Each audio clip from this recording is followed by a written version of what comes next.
Yohanan Manor, bonjour, Boker Tov. Bokéran. Yohanan, vous êtes docteur en sciences politiques, politologue et vice-président du Centre Impact for Monitoring the Impact of Peace. Alors vous allez nous parler tout d'abord de vous présenter. Alors, je vous fais une remarque tout de suite. Je ne suis pas le vice-président, je suis le fondateur et le président d'honneur. Ah ok, parfait. Alors voilà. c'est important de le souligner, il faut être précis dans la définition des fonctions. Alors d'abord, Yohanan, donc présentez-nous un peu ce qu'est Impact. Impact, c'est une ONG, c'est un centre de recherche qui est dirigé par des scientifiques et qui, depuis une quinzaine d'années, la recherche dont il s'occupe cet institut, c'est d'analyser le contenu des manuels scolaires au Moyen-Orient, c'est-à-dire dans les pays arabes et en Israël, et puis ensuite ça a été également étendu. Mais la spécificité de cette institution, de cet institut de recherche, c'est qu'il fonde sa recherche, il fonde ses études sur des critères qui ont été recommandés par l'UNESCO peu après sa naissance, mais qui n'ont jamais été appliqués par l'UNESCO pour juger de la qualité et du rapport à la tolérance et à la paix du contenu des manuels scolaires de tous les pays du monde. Donc ce que l'UNESCO n'a pas fait, l'Institut l'a pris à son compte, l'a traduit en critères quantifiables et l'a appliqué au contenu de tous les manuels scolaires de pratiquement tous les pays de la région, c'est-à-dire que jusqu'ici les études ont été faites sur l'Arabie Saoudite, sur l'Égypte, sur la Syrie, sur l'Iran, sur l'autorité palestinienne, sur la Turquie, sur la Tunisie. Voilà. Alors au début, on avait l'impression, si je ne m'abuse, je sais que il y a, on va dire au début du processus d'Oslo, on s'est focalisé avec vous-même, vous aviez fait des recherches en particulier sur les manuels scolaires palestiniens. Le principe étant de dire que si l'on veut véritablement instaurer un climat de paix, eh bien il faut que ça passe absolument par l'éducation, de la nouvelle génération et que celle-ci soit développée dans un climat, on va dire, un peu plus sain, SAIN.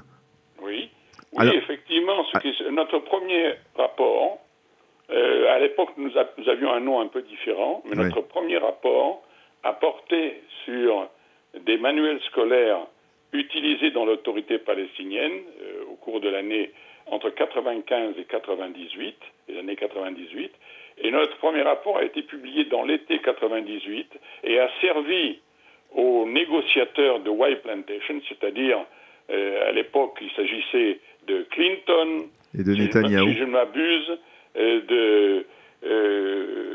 c'était déjà Netanyahou qui venait de se faire élire et c'était Arafat. Et Clinton est allé trouver Arafat avec ce rapport en lui disant à quoi ça rime. Et à la suite de ça, dans les accords de White Plantation, il y a une disposition qui concerne la création d'une commission trilatérale américano-palestino-israélienne pour justement suivre la mise en œuvre de la tolérance et de l'éducation à la paix dans les manuels scolaires d'Israël et des Palestiniens.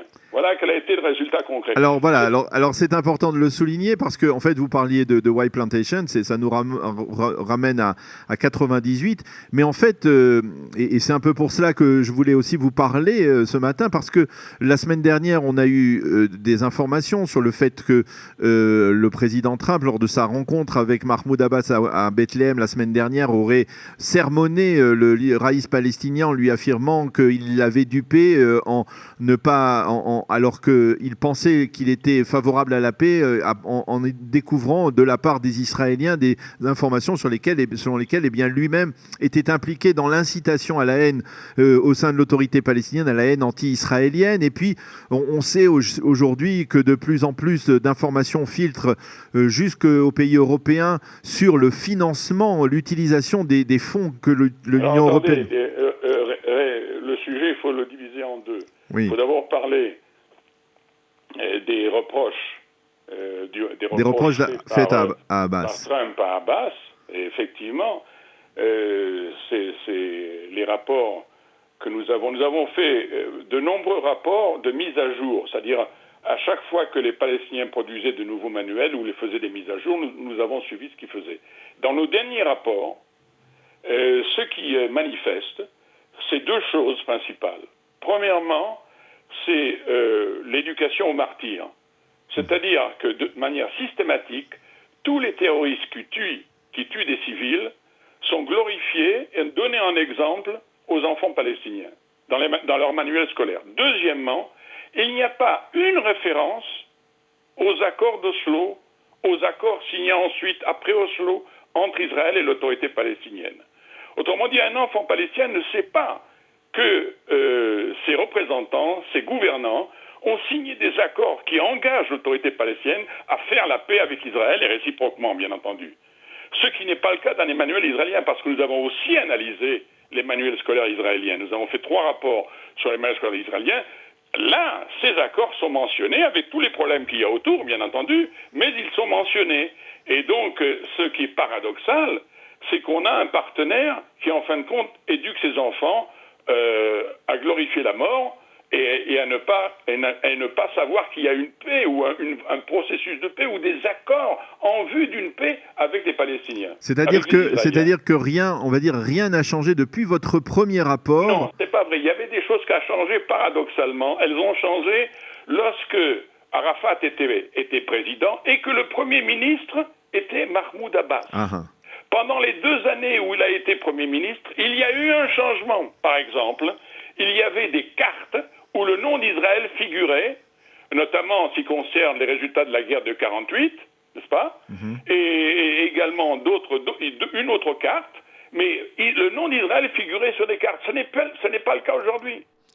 C'est-à-dire qu'aujourd'hui, bien que Mahmoud Abbas, apparemment plus modéré que Yasser Arafat, soit au contrôle de l'autorité palestinienne, eh bien, on sent un durcissement.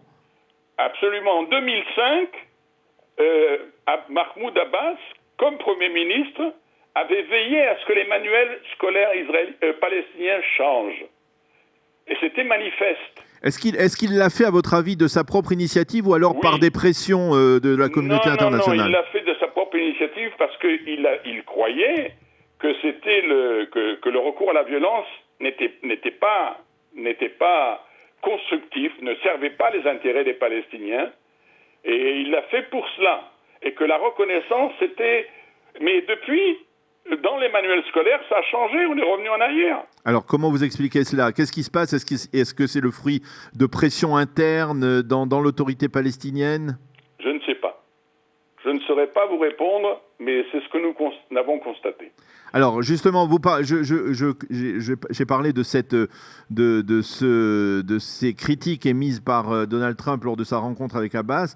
Je disais aussi qu'au cours des derniers jours, on a vu d'abord les Américains se montrer de plus en plus critiques envers l'autorité palestinienne par rapport au financement de ce que l'on appelle au versement des salaires aux terroristes palestiniens. Ça s'inscrit dans la même optique que ce qui est figure alors là, vous faites référence dans les manuels scolaires. Voilà, c'est ça. Vous faites référence à un autre rapport qui a été publié par le Jerusalem Center for Public Affairs et par monsieur Yossi Cooper-Vasser. Yossi Cooper-Vasser, c'est un ancien était chargé des services de renseignement militaire. Oui, il était en charge pendant des années, mais ensuite il a été également le directeur général du ministère des Affaires stratégiques en Israël.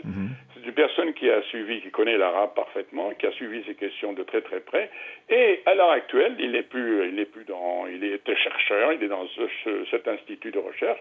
Et depuis 1 an, il a étudié comment le budget palestinien, financé en grande partie par la communauté internationale, notamment les États-Unis, et pas seulement l'Europe, mais aussi les États-Unis pour une part très, très importante, comment ce budget finance plus de 8000 personnes qui sont des personnes arrêtées en Israël pour actes de terrorisme.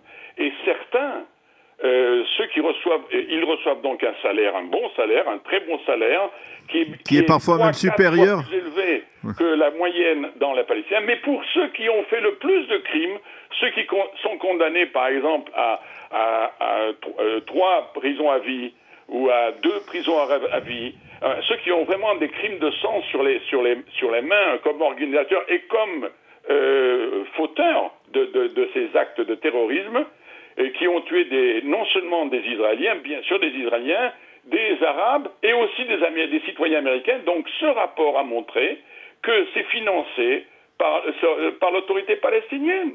Autrement dit, il y a un encouragement, c'est beaucoup plus avantageux. Oui, le budget consacré. On a un salaire beaucoup plus élevé que si on travaillait normalement. Oui.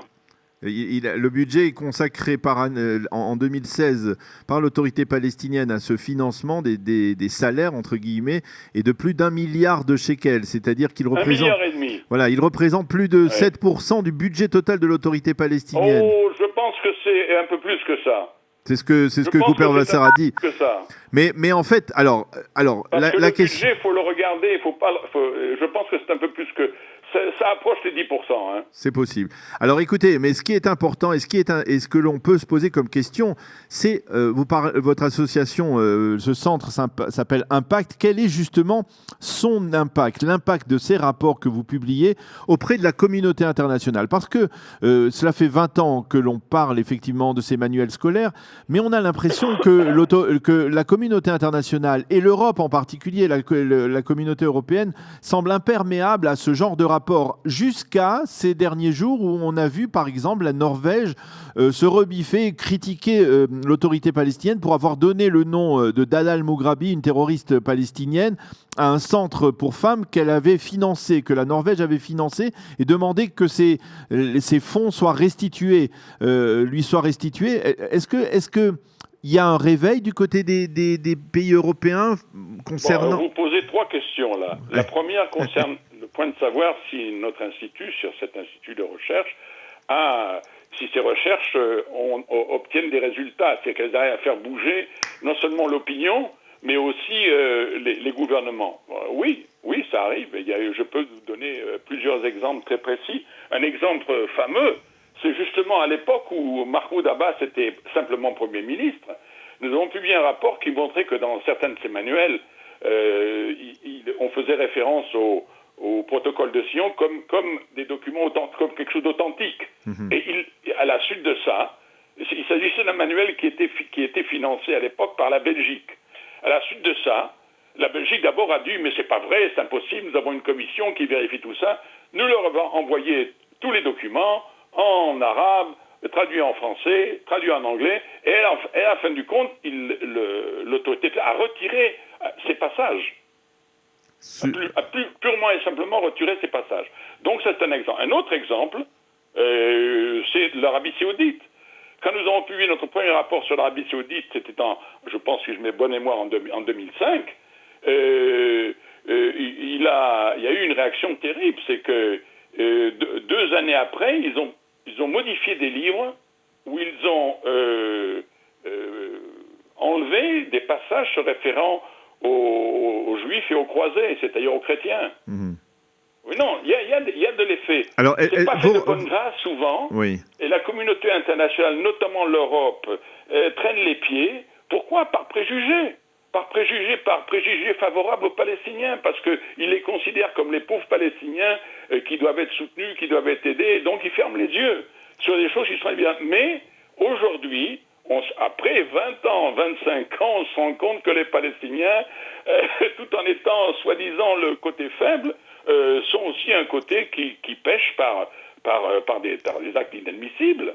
Aujourd'hui, Yochanan Honor, les rapports que vous produisez, vous les remettez en priorité au gouvernement israélien? Non. Nos rapports sont... d'abord, ils sont diffusés à l'ensemble de la presse. Mm-hmm. Deuxièmement, ils sont diffusés aux autorités du pays concerné. C'est-à-dire dans le cas de l'Arabie Saoudite ou dans le cas de l'Égypte ou dans le cas de la Turquie, c'est envoyé aux autorités compétentes qui s'occupent de ces questions-là. Et ensuite, bien sûr, ils sont diffusés à tous les chercheurs, à toutes les personnes qui s'intéressent à la question de la promotion de la tolérance, la promotion de la paix, la promotion de la conciliation dans les relations internationales. Et alors, pourquoi finalement ne pas le remettre en priorité, remettre ces rapports en priorité au gouvernement afin qu'il en fasse le meilleur usage, c'est-à-dire qu'il intervienne auprès... Il est remis au gouvernement gouvernement concerné. Non, je parle du gouvernement israélien. Le gouvernement israélien. Oui, mais est-ce que ce ne serait pas nécessaire de le faire passer d'abord au gouvernement israélien pour qu'en puisse lui-même, en tant qu'instance officielle... Absolument pas. Nous sommes un institut indépendant totalement. Nous ne recevons rien du gouvernement israélien. Nous avons des fonds privés, des fonds de fondations américaines et européennes qui nous aident à fonctionner. Et nous sommes indépendants et nous tenons à notre indépendance et nous informons qui de droit, c'est-à-dire d'abord les gouvernements, les autorités des pays concernés, ensuite la communauté des chercheurs, toutes les organisations internationales et bien sûr la presse.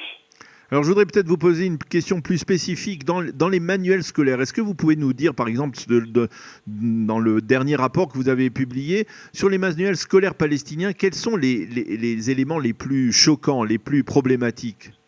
Je veux dire, les éléments les plus problématiques, c'est, comme je vous l'ai dit tout à l'heure, premièrement, le lavage de cerveau concernant les martyrs. Mmh. Ça, c'est systématique.